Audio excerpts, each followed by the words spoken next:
Bismillahirrahmanirrahim. Elhamdülillahi Rabbil alemin. Ve salatu ve selamu ala seyyidil mursalin. Ve ala alihi ve ashabihi ecma'in. Жаратқан Аллах Субхану ва Тағалаға чексіз мақтаулар болсын. Сүйікті пайғамбарымыз саллаллаху алейхи ва салламға Алла Тағаланың үзгілтіксіз салауат саламдары болсын. Урматтуу мусулман бир туугандар, бүгүнкү жума күнүңүздөр куттуу болсун. Жараткан Аллах Субхану ва Тағала мына ушундай берекелүү куттуу күндү аткарган бардык жакшылык иштериңиздерди, дуа тилектерди, Kur'an zikirlerdi, cuma namazınızlarda kabul kılsın. Çındığında Müslüman özünün жашоосунда негизги максаты бул Алла Тааланын разычылыгына жетүү. Мына ошол Алла Тааланын разычылыгына жетүү, түбөлүктүү жашоодо Алланын даярдап койгон бейишине кирүү эң негизги биздин максатыбыз ислам дининин чакырганы, үйгөттөгөнү да ошол да. Мына ошол жолдо шариятты алымдарыбыз бир сөз менен кантип түшүндүрөбүз дегенде иф'ал бул нерсени аткар, аула таф'ал же бул нерсени аткарба. Аткарба, шарият ушул дейт да. Мына ошол шариятта аткарбай турган нерселердин бири. Же болбосо бул адамдын кулк мүнөзүнө, пейилине байланыштуу нерсе, адамдын сыпатына байланыштуу нерсе. Ошондуктан бул нерсенин жаман экендигин бир канча аяттарда Пайгамбарыбыз өзүнүн сөздөрүндө айтып кетет. Мына ошол жаман нерседен арылып, өзүбүздү анын тескериси болгон жакшы пейил менен коздошубуз керек экен. Бул Алла Тааланын көп аяттарынын биринде келет. Мына бул жерде Алла Таала айтат: "Ва из кулна лил малаикати isjudu li Adama fasajadu illa iblisa aba вастакбара ва кана минал кафирин." Аллах Субхану ва Тағала адам атаны жаратып, периштелерге сажда кылгыла дегенде, сажда бир гана Аллага, бирок ошолчода бул саждату тахия, саламдашуу эле саждасы болчу. Бардык периштелер сажда кылды, илля иблис, бир гана шайтан текеберлик кылды дейт. Шайтан текеберлик кылды дагы башка бир аятта келет: "Ана хайрун минху", мен бул жаратылган адамдан жакшымын. Аны топурактан жараттым, мени оттон жараттым. От топурактан улуу деди. Жакшы деди. Текеберлик кылып сажда кылбай койду, түбөлүктүү капырлардын катарына кирип калды дейт да. Демек текебердик бүгүнкү темабыз. Мына ушул аяттардын негизинде айтат, текебердик деген бул шайтандын сыпаты экен да. Ошондуктан бул нерседен сактаныш керек экен. Алла Таала Кур'анда айтат: "Саасрифу ан аятияллазина ятакаббаруна фил арди бигайрил хак." Менин аяттарымдан, белгилеримден баш тарткан адамдарды мен өзүмдүн туура жол, туура багытымдан, хидаятымдан кайтарып салам дейт Алла Таала. Кимдерге? Бул деле ошол текеберлерге. Ошондон Пайгамбарыбыз өзүнүн сөзүндө: "Ла ядхулул джанната ман кана фи қалбихи мисқала зарратин минал кибр" dedi. Пайгамбарыбыз күндөрдүн бир күндө ошол сөзүн айтты. Сахабалар менен отурганда, кимдин жүрөгүндө кымындай да кичинекей көзгө көрүнүп көрүнбөгөн нерсе, кыпындай нерсе дагы текеберлик болсо, ал бейишке кирбейт dedi. Заррачалык деп коет. Кээ бир алымдар түшүндүргөндө, эгер колуңузду жерге ушундай уруп, ушундай алып туруп карасаңыз, эң бир кичинекей колго жармашкан нерсе да. Ошончолук текеберлик болсо дагы дейт, бейишке кирбейт дейт. Ошондо бир киши айтты: "О Алланын элчиси, биз жакшы көрөбүз" дейт. Биздин адамдар биздин ичибизде бар дейт. Кийимибиздин жакшы болуусун каалайбыз, бут кийимибиздин жакшы болуусун каалайбыз, тазалайбыз дегендей. Мынча айтканда азыркы сөз менен үтүктейбиз, киремдейбиз, тазалайбыз, жыпар жыттуу кылабыз дегенде пайгамбарыбыз сахабалардын ошол бир аз башкача түшүнүп калганын түшүндү дагы. Инналлаха жамилун юхиббул жамал. Алла Таала өзү кооздукту жакшы көргөн улуу зат. Бирок мен айтып аткан деди, пайгамбарыбыз айтты. Текеберлик дегени батарул хак, акыйкатты четке кагуу деди. Вагамтун наси, башка адамдарды кемсинтүү деди. Текеберлик дегендин эң негизги баягы аныктамасы ушул экен да. Пайгамбарыбыз айтты. Батарул хак, акыйкатты кесип салуу, жокко чыгаруу, четке кагуу. Андан кийин адамдарды кемсинтүү. Мына ушул нерседен сактангыла дейт пайгамбарыбыз. Пайгамбардын хадисинде келет, тозок менен бейиш, бул жерде айтат, Имам Бухариде, Муслимде келет, тахаджатил жаннату ван нар дейт.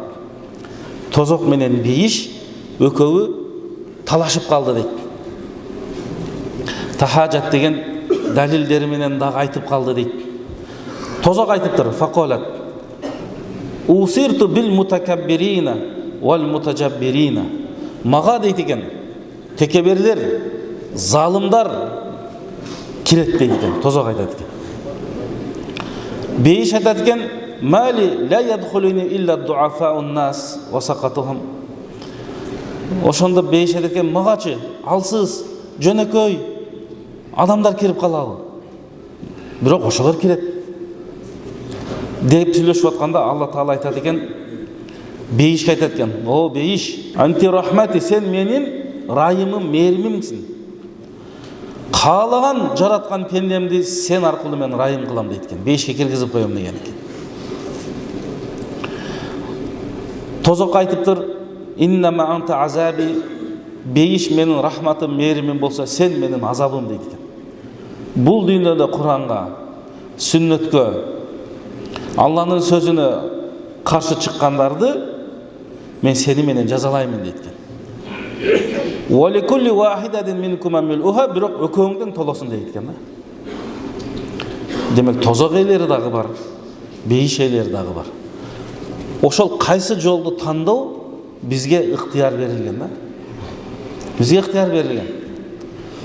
Кааласаң мына туура жол, Алланын хидаят берген жолу, аткарсаң сооп аласың, кыяматта бейишке киресиң. Экинчи жол бул шайтандын жолу, аткарсаң күнөө болот, кыяматта оор болот, тооба кылбасаң түбөлүктүү тозок болот деген сөз.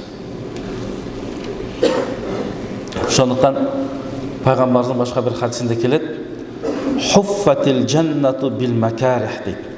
Бейиш адамдардын нафсына жаман көрүлгөн шахават, багы бир кыйынчылык нерселер менен корголгон дейт.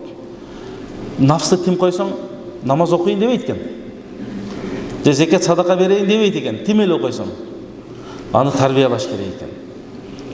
Көп нерседен биз нафсыбызды тыйышыбыз керек. Көп нерсе деген ошол шариаттагы арам деген нерселерден тыйышыбыз керек. Ошол шариаттагы арам деген нерсени шайтан, Алланын наалаты болсун, көзүбүзгө кооз көрсөтүп коет экен. Тамекини, насыбайды, аракты, урдаганды, кумарды, же бирөөдү гыйбат кылып атканды бизге кооз көрсөтүп коет экен. Шайтандын иши ошол экен. Ушул нафстын жакшы көргөн нерселер экен да ушулар.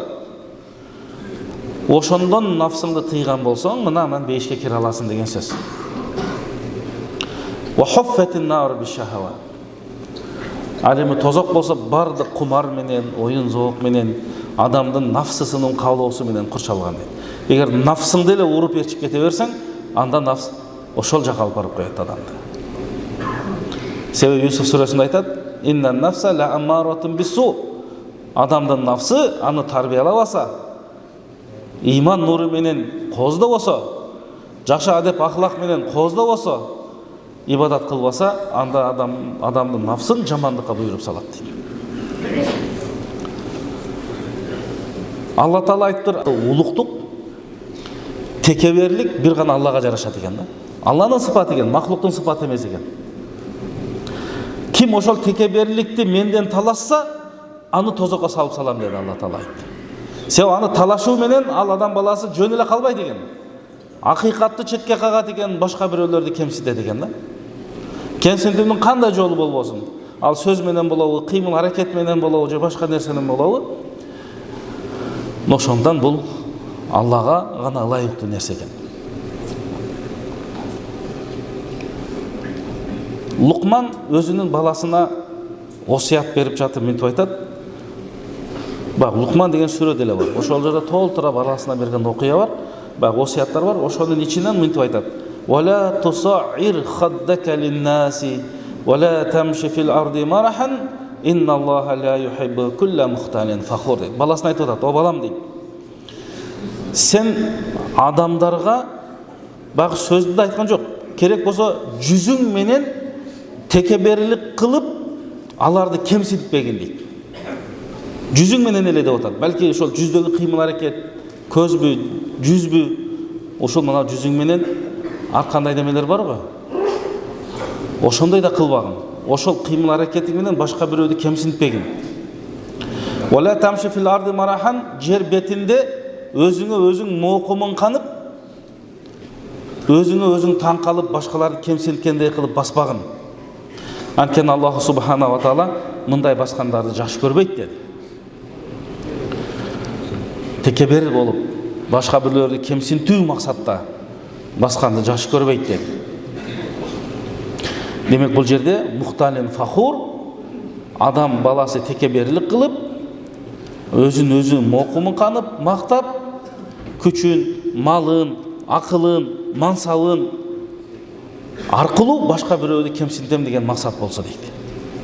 Ушулардын баары шариатта тыюу салынат. Күндөрдүн бир күндө пайгамбарыбыз bir kişi sol kolu menen tamak жеп жатканда оң колуң менен же деп айтты. Ал айтты, мен оң кол менен жей албайм, мен сол кол менен жейм деп. Ошондо пайгамбар айтты, эгер ушул аракет кылганда жей алмак болгону бул адамдыкы текеберлик эле болду деди да. Кыла алмак, бирок текеберлик болду. Дегенде сахабалар айтат, кийин ошол адамдын ошол сол колун көтөргөн, бак оң колун көтөргөнүн көрө албадык дейт да. Оң колу эч бир оозуна көтөргөнүн көрбөдүк дейт. Кээ бир риваятта ошол оң колу шал болуп калды деген да риваяттар бар экен. Болгон бул жерде айта турган нерсе, макул аракет кылайын эмес, мен жей албайм, катуу жооп берип кой дейт. Бирок аракет кылса кылмак дейт. Эми мунун үзүрү барга маселе жок. Кимдин себеби болсо, жүйөлүү себеби болсо, үзүрү болсо маселе жок. Бирок бул ошо эч бир себепсиз нерсеге айтылган нерсе. Пайгамбарыбыз айтты: "Инна абгадакум иlayya ва абадукум минни majlisan yawmal qiyama." Кыяматта мага эң жаман көрүлгөндөр, менин мажлисимден эң алыстар, алар обу жок, ашыкча көп сүйлөгөндөр. Муну арсарсарун вал муташаддикун дейткен. Өкөнтөң маниси бир аз айырма менен ушу обу жок, көп сүйлөп ушундай. Вал мутафайхикун деди пайгамбарыбыз. Ана сахабалар сурады. Жана көп сүйлөгөндү түшүндүк. Акыркы маниси эмне? Дегенде пайгамбар айтты, алар мутакаббирун, текеберлер деди. Демек текеберлер дагы пайгамбарыбыз менен бир мажлисте бола албайт. Себеби жанагы эле баягы себеп. Аллах субхана ва таала адамды жаратканда урматтуу кылып жаратты. Валакат каррамна бани адам дейт. Урматтуу кылып жараттык. Шариатыбызда бардык адамдар бирдей. Байы кембагалынын, ак менен каранын, мансап менен мансапсыздын, башкаруучу менен башкарылганын эч бир айырмасы жок. Бизде шариатта айырма бир гана эмне менен деди? Таквалык менен деди пайгамбарыбыз. Таквалык менен деди. Мына ошондуктан биз мына ошол таквалык сыпатка жеткенге аракет кылалы. Анткени биздин алымдарыбыз айтат, бардык жакшылыктын, жакшы сыпаттын башаты бул таквалыкта болот дейт. Демек, таква болгон адам эч качан текебер болбойт.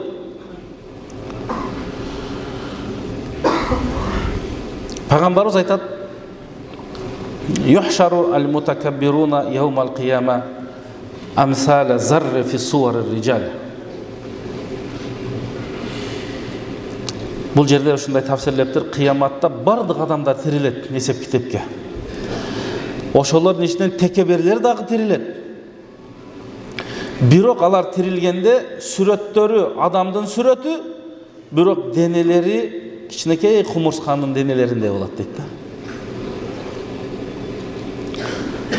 Мындайча айтканда, өтө бир кемсинтилген абалда тирилет деген сөз. Бардык ошол махшарга тирилип аткан адамдар басса, ошолорду басып депселеп өтөт экен да. Ушундай абалда тирилет дейт.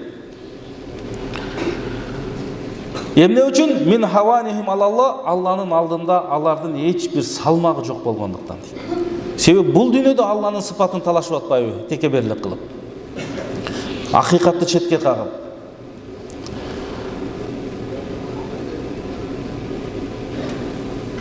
Демек, алымдар айтат, ушул хадистин негизинде текебер адам бул дүйнөдө ашыкча өзүнө бир сыпатты алып алган болот. Кыяматта Аллах субханала ва таала ошонун тескериси менен эмне кылат? Азаптайт деген экен да. Кибир текеберлик, кабир деген чоң, экөөбү уңгусу бир сөз, бирок ошол чоң болбой турган нерсени бул дүйнөдө кылып алды дейт да. Бирок шарты, бир туугандарым, ошол эле акыйкатты четке кагуу жана адамдарды кемсинтүү деген. Абдуллах ибн Мас'уд, пайгамбарыбыздын сахабасы, айтат: эки нерсе адамды жок кылат.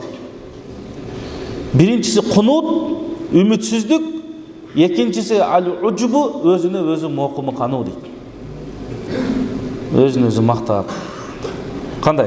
Адам өзүнө өзү мокуму канып, кангандагы ичиндеги шарты башка бирөөнү кемсинтүү иретинде дегендей мааниде келет да. Бул жерде Имам ал-Мутриф айтат: "Лиан абита наиман", уктап туруу, кечинде уктап, эрте менен бир нерсеге ошону кылбаппын да деп өкүнүп турганым мага жакшыраак болот. Кеч түнү менен уктабай, эрте менен өзүмө өзүм мокуму канып чыкканга караганда дейт да. Бул деле мааниси ошол башка бирөөлөрдү кемсинтүү максатына багыт берип атат. Салама ибн Динар айтат: ким өзүнүн ою менен мокуму канып, таң калып, башкаларды кемсинтүү максатта ошондой кылган болсо, ал адам адашат. Ошондуктан сен өзүңдүн кылган амалың менен мактанба. Таң калба өзүңдүн кылган амалыңа. Сен билбейсиң, бактылуу болосуңбу, бактысыз болосуңбу дейт. Бул дүйнөдө да, кыяматта да сен билбейсиң дейт.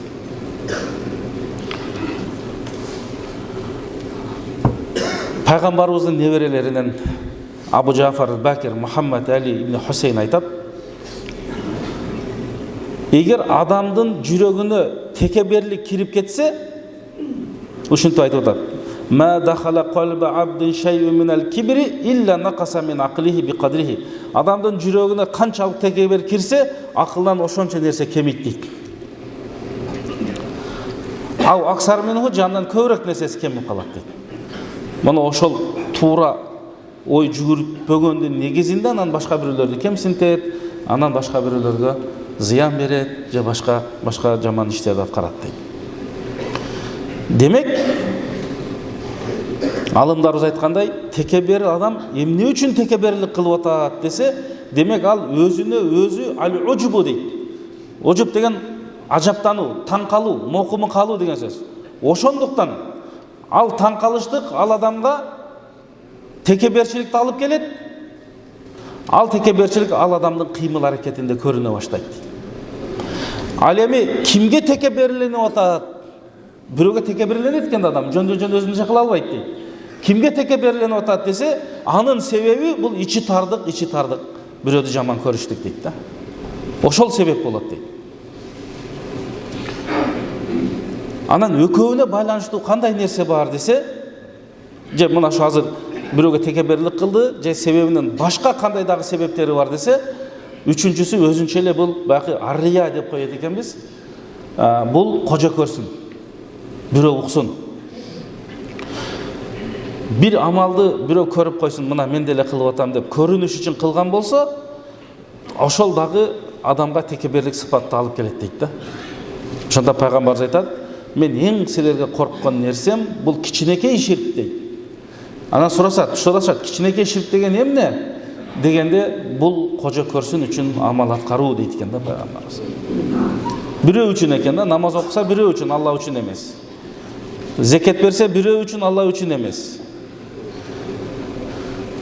Анан кыяматта адамдар баары терилип эсек китебин алганда, ошол бирөө үчүн кылгандарга кезек келгенде Алла Таала айтат экен, бар, бул дүйнөдө кимге көрүнгөн болсоң ошого бар, сыйлыгыңды ошондон ал дейт экен.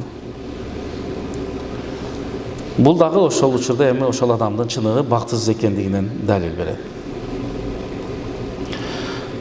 Ошондон урматтуу бир туугандар, пайгамбарыбыз эмне деп айтат бизге?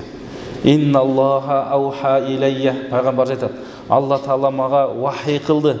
Алла Таала мага кабар берди. Антавадау, силер жөнөкөй болгула деп айтты дейт. Ла яфхар ахадун ала ахадин. Бирөө экинчисине текеберлик кылбасын.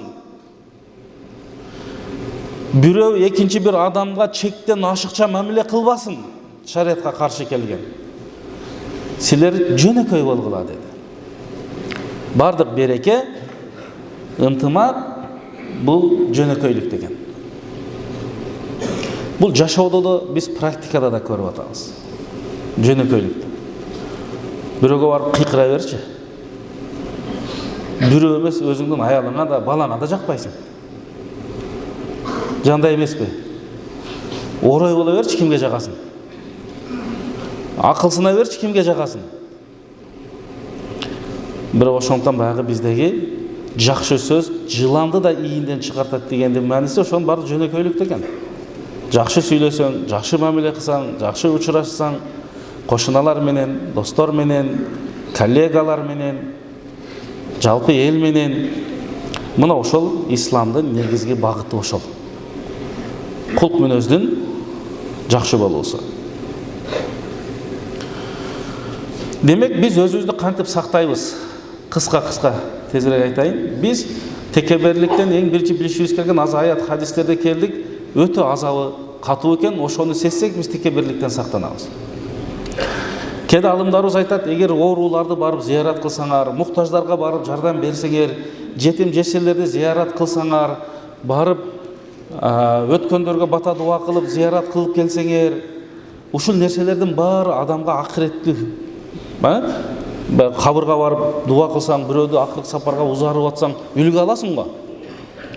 Ушундай нерселердин баары адамга баягы жакшы бир сыпат менен өзүн коздогонго мүмкүнчүлүк берет дейт.